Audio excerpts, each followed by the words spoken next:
Hi everyone, welcome to today's still life video. It looks a little bit different than normal. I'm actually here in my own home today, but I'm telling you about the response that I will have done to the still life that we've been looking at the previous 2 weeks, which is on screen now. My background is in poetry, so I thought that I would tell you about some things that you can do to generate some simple writing ideas by looking at a still life. The first thing that you're going to need to do is to get an A4 piece of paper. On that piece of paper, put a line right down the middle, just so that the paper is split into 2 halves. On one side of the line, make sure you write down all of the objects on the table, and then write down the phrase "is like." For example, there's a globe on the table, so just write on the left-hand side of the paper, "a globe is like." Also, there's a Coke bottle on the table, so you can write "Coke is like" or "a bottle is like," depending on your preference. Do this for all of the objects on the table, like I'm doing in the video that you can see here.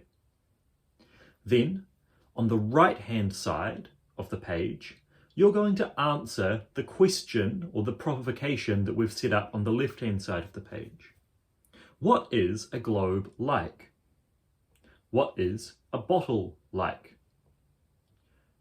There are examples of these in the way that we speak in our daily language all the time, right? We say things like, "Man, I feel so hungry, like I could eat a horse," which is not literal, it's abstract. We can do this when we create our poetry, which we're going to be doing now. And this is called a simile. If we take out the phrase "is like," we get something called a metaphor.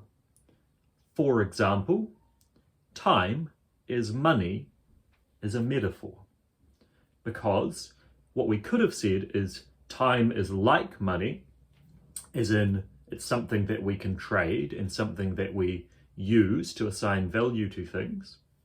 But we've removed the word like and we've just said time is money. That's a common phrase that we've made.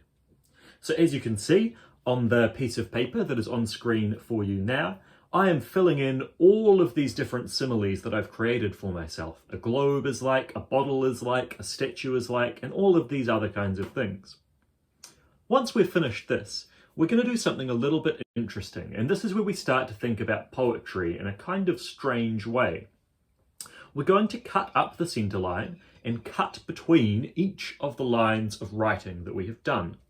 Then we're going to randomly shuffle them around without really worrying about what goes where, and then see what words we come up with.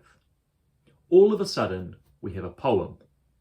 It isn't a great poem yet, and perhaps not even a finished poem, but it does give us some new ways to think about language and some ways of responding to a still life and thinking about language.